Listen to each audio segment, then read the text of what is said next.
ನಿನಗಾಗಿ ಭಾಗ 190.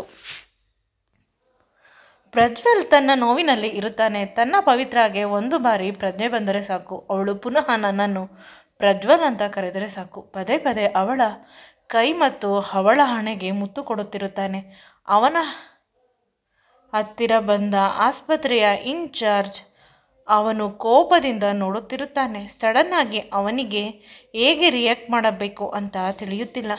ಚಿಕ್ಕ ಮಕ್ಕಳು ಭಯವಾದಾಗ ಅಮ್ಮನನ್ನು ಹೇಗೆ ಗಟ್ಟಿಯಾಗಿ ಹಿಡಿದುಕೊಳ್ಳುತ್ತವೆ, ಅದೇ ರೀತಿ ಇವನು ಅವಳನ್ನು ತುಂಬ ಗಟ್ಟಿಯಾಗಿ ಹಿಡಿದುಕೊಂಡಿದ್ದಾನೆ. ಸಡನ್ ಆಗಿ ಅವನಿಗೆ ಅವನ ಮನಸ್ಸು ಡಿಸ್ಟರ್ಬ್ ಮಾಡುವುದು ಬೇಡ, ಹೇಗಾದರೂ ಇದ್ದು ಬಿಡಲಿ ಅಂತ ಅನಿಸಿತು. ಆದರೆ ತನ್ನ ಕೆಲಸ, ತಾನು ಇರುವ ಪೋಸ್ಟ್ ಸಡನ್ ಆಗಿ ಅವನಿಗೆ ನೆನಪಾಯಿತು. ಅವನು ಸ್ವಲ್ಪ ಗಡುಸಾಗಿ ಅವನನ್ನು ಮಾತನಾಡಿಸಲು ಪ್ರಯತ್ನಿಸಿದ, ಆದರೂ ಧ್ವನಿ ಬರುತ್ತಿಲ್ಲ. ಪ್ರಜ್ವಲ್ ಮುಖವನ್ನು ಅವನು ಇನ್ನೂ ನೋಡಿಲ್ಲ. ಸಡನ್ ಆಗಿ ಅವನ ಕೈಯನ್ನು ಎಳೆದುಕೊಂಡ, ಆದರೂ ಕೂಡ ಪ್ರಜ್ವಲ್ ಇವನ ಕಡೆ ನೋಡಿಲ್ಲ. ಪುನಃ ಸ್ವಲ್ಪ ರಫ್ ಆಗಿ ಹೇಳಿದ. ಆಗ ಪ್ರಜ್ವಲ್ಗೆ ನೋವಾಯಿತು. ಯಾರು ಅಂತ ನೋಡಿದಾಗ ಎದುರುಗಡೆ ಇದ್ದ ಮನುಷ್ಯನನ್ನು ನೋಡಿ ಅವನು ಒಂದೇ ಸಲ ಬೆಚ್ಚಿದ. ಅವನ ಹೃದಯ ಒಡೆದಂತೆ ಅನಿಸಿತು. ಅವನಿಗೆ ಏನಾಗುತ್ತಿದೆ ಅಂತ ಪರಿವಿಲ್ಲ. ತನ್ನ ಪ್ರಾಣಕ್ಕಿಂತ ಹೆಚ್ಚಾದ ತನ್ನ ಪ್ರಿಯತಮೆ ಹೆಂಡತಿ ಸರ್ವಸ್ವ, ಅವಳಿಗೆ ಈ ಮನುಷ್ಯ ಏನಾದರೂ ಮಾಡಿಬಿಡುತ್ತಾನೆ ಅಂತ ಅವಳನ್ನು ಪುನಃ ಗಟ್ಟಿಯಾಗಿ ಹಿಡಿದುಕೊಂಡು ಅವಳ ಮೇಲೆ ಇವನು ಸಂಪೂರ್ಣವಾಗಿ ಮಲಗಿಬಿಟ್ಟ. ಆಸ್ಪತ್ರೆಯ ಸಿಬ್ಬಂದಿಗಳು, ಅಲ್ಲೇ ಇರುವ ಸ್ವಲ್ಪ ಅರ್ಧಂಬರ್ಧ ಎಚ್ಚರ ಇರುವ ಪೇಷಂಟ್ಗಳು ಪ್ರತಿಯೊಬ್ಬರೂ ಪ್ರಜ್ವಲ್ ಪವಿತ್ರಳ ಮೇಲೆ ಸಂಪೂರ್ಣವಾಗಿ ಮಲಗಿದ್ದು ಪೇಷಂಟ್ ಅನ್ನುವುದನ್ನು ಕೂಡ ನೋಡದೆ, ಅವಳ ಕೈಗಳಲ್ಲಿ ಡ್ರಿಪ್ ಸೆಟ್ ಇದೆ ಅನ್ನೋದನ್ನು ಕೂಡ ನೋಡದೆ ಈ ರೀತಿ ಮಲಗಿದ್ದು ನೋಡಿ ಬೇಸರ ಮಾಡಿಕೊಂಡರು. ಇನ್ನೂ ಕೆಲವರಿಗೆ ಅರ್ಥವಾಗಿಲ್ಲ, ಇನ್ನೂ ಕೆಲವರಿಗೆ ಇಲ್ಲೇ ಫಸ್ಟ್ ನೈಟ್ ಆಗಿಬಿಡುತ್ತದೆ ನೋಡೋಣ ಅಂತ. ಪೇಷಂಟ್ ಜೊತೆ ಫಸ್ಟ್ ನೈಟ್ ಅಂತ ಮನಸ್ಸಿನಲ್ಲಿ ಕೆಲವರು ಬೇಸರ ಮಾಡಿಕೊಂಡರೆ, ಇನ್ನು ಕೆಲವರು ಆಸ್ಪತ್ರೆಯ ಇನ್ಚಾರ್ಜ್ ಎದುರಿಗೆ ಇಷ್ಟೊಂದು ಕೆಲಸ ಮಾಡುತ್ತಿದ್ದಾನೆ, ಅಯ್ಯೋ ಇಂದು ಏನಾಗಬಹುದೋ. ಆಗ ನರ್ಸ್ ಅಲ್ಲೇ ಇದ್ದ ಗ್ರೂಪ್ ಡಿ ವರ್ಕರ್ಗಳನ್ನು ಕಳಿಸಿ ಪ್ರಜ್ವಲ್ ಪವಿತ್ರಳ ಮೇಲೆ ಇಂದ ಹೇಳುವಂತೆ ಮಾಡಲು ಹೇಳಿ ಕಳಿಸಿದ್ದರು. ಅವರಿಗೂ ಕೂಡ ಹತ್ತಿರ ಬರಲು ಭಯವಾಗುತ್ತಿದೆ. ಅವರ ಪರ್ಮಿಷನ್ನಿಂದ ಅವನು ಒಳಗೆ ಬಂದಿದ್ದು ಈಗ ನೋಡಿದರೆ ಒಂದು ದೊಡ್ಡ ಸಮಸ್ಯೆ ಆಗುತ್ತಿದೆ. ಪ್ರಜ್ವಲ್ ಪವಿತ್ರಳ ಮೇಲೆ ಮಲಗಿರುವುದನ್ನು ನೋಡಿ ಎಲ್ಲರೂ ಬೇಸರ ಮಾಡಿಕೊಂಡರು. ಅವಳಿಗೆ ತೊಂದರೆ ಆಗುತ್ತದೆ ಅಂತ ಎಲ್ಲರೂ ಅವನನ್ನು ಮೇಲೆ ಹೇಳಿಸಲು ಪ್ರಯತ್ನ ಮಾಡುತ್ತಿದ್ದಾರೆ. ಯಾರು ಎಷ್ಟೇ ಪ್ರಯತ್ನ ಮಾಡಿದರೂ ಅವನು ಹೇಳುತ್ತಿಲ್ಲ. ಈಗ ಅಲ್ಲಿಂದ ಟೆನ್ಷನ್ ಆಗಿ HOD ಏನೂ ಮಾತನಾಡದೆ ಹೊರಟು ಹೋದರು ಅವರ ಚೇಂಬರ್ಗೆ. ಈ ವಿಷಯವನ್ನು ಯಾರಿಗೆ ತಿಳಿಸಬೇಕು ಅಂತ ಅವರಿಗೆ ತಿಳಿಯುತ್ತಿಲ್ಲ, ಏಕೆಂದರೆ ಬೇರೆ ಯಾರೂ ಇಲ್ಲ. ಪ್ರಜ್ವಲ್ನ ಸ್ವಂತ ಚಿಕ್ಕಪ್ಪ ಅವನು. ಅವರ ಚಿಕ್ಕಪ್ಪನನ್ನು ಇಲ್ಲಿ ನೋಡುತ್ತೇನೆ ಅಂತ ಅವನು ಅಂದುಕೊಂಡಿರಲಿಲ್ಲ.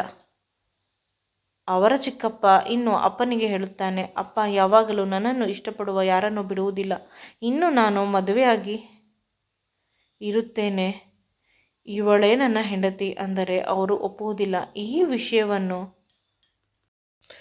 ಸಿಸ್ಟರ್ ಕೂಡ ಅವನ ಹತ್ತಿರ ಬಂದು, ಪ್ಲೀಸ್ ಅವಳಿಗೆ ತೊಂದರೆ ಮಾಡಬೇಡ, ಅವಳ ಆರೋಗ್ಯದ ಬಗ್ಗೆ ಕೇರ್ ಕೊಡು ಅಂದಾಗ, ಸಿಸ್ಟರ್ ನಾನು ಕೂಡ ಡಾಕ್ಟರ್, ಅವಳಿಗೆ ಎಲ್ಲಿ ನೋವಾಗುತ್ತದೆ ಅಂತ ನನಗೆ ತಿಳಿಯುತ್ತದೆ.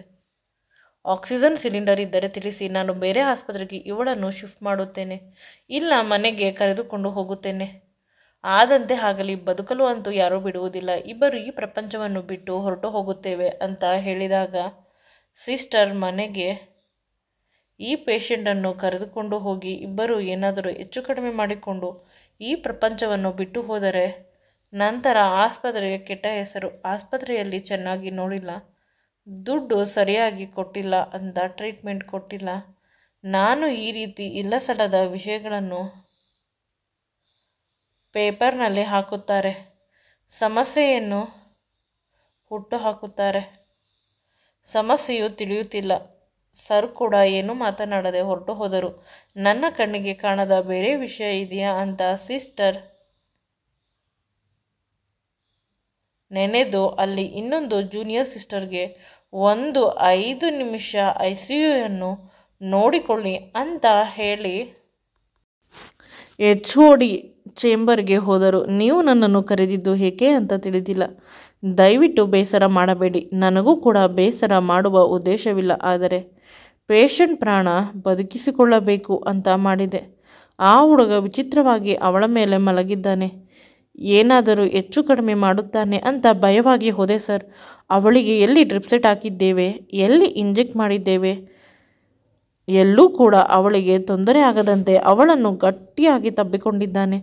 ಅವನು ನಿಜವಾಗಲೂ ಸ್ವಲ್ಪ ಕೂಡ ಅವಳ ಮೇಲೆ ಭಾರ ಬಿಟ್ಟಿಲ್ಲ. ನನಗನಿಸುತ್ತದೆ ಆ ಹುಡುಗನಿಗೆ ಏನಾದರೂ ಸಮಸ್ಯೆ ಇರಬಹುದು ಅಥವಾ ಈ ವಿಷಯದ ಹಿಂದೆಯೂ ಏನಾದರೂ ಸಮಸ್ಯೆ ಇರಬಹುದು ಅಂದಾಗ ಡಾಕ್ಟರ್ ತುಂಬ ನೀರಸವಾಗಿ ಇರುತ್ತಾರೆ. ಅವರಿಬ್ಬರು ಯಾವ ಸಂಬಂಧ ಅಂತ ಆ ಹುಡುಗ ಹೇಳಿದ ಅಂತ ಕೇಳಿದಾಗ, ಪ್ರಜ್ವಲ್ ಅಂತ ತುಂಬ ಫೇಮಸ್ ಡಾಕ್ಟರ್, ಅದು ನಿಮಗೆ ತಿಳಿಯುತ್ತದೆ ಅಲ್ಲವೇ? ಅವರ ಹೆಂಡತಿ ಪವಿತ್ರ ಅಂತೆ. ಅವನು ಹೇಳುವುದನ್ನು ನೋಡಿದರೆ ಅವರಿಬ್ಬರು ತುಂಬ ಪ್ರೀತಿ ಮಾಡುತ್ತಾರೆ, ಪ್ರಾಣಕ್ಕಿಂತ ಹೆಚ್ಚಾಗಿ. ನನಗೂ ಕೂಡ ಮೊದಮೊದಲು ಅವರನ್ನು ಒಳಗೆ ಬಿಡುವುದು ಬೇಡ ಅಂತ ಅನಿಸಿತು. ಆದರೆ ಡ್ಯೂಟಿ ಡಾಕ್ಟರ್ ಸಹಾಯದಿಂದ ಒಳಗೆ ಬಂದಿದ್ದು. ನಾನು ಏನೂ ಹೇಳಲು ಸಾಧ್ಯವಿಲ್ಲ ಅಲ್ಲವೇ ಸರ್?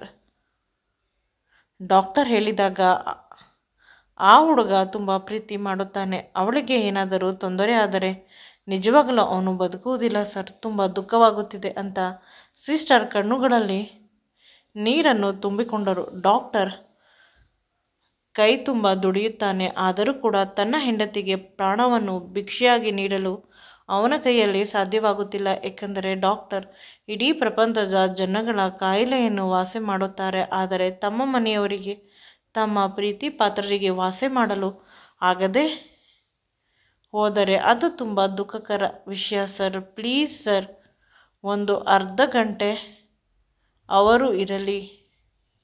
ಏನಾದರೂ ಬದಲಾವಣೆ ಬೇಕಾದರೆ ಇರಿಸಿಕೊಳ್ಳುತ್ತೇನೆ. ಇಲ್ಲವಾದರೆ ಅವರಿಗೆ ಸಮಾಧಾನ ಮಾಡಿ ಮನೆಗೆ ಕಳಿಸುತ್ತೇನೆ.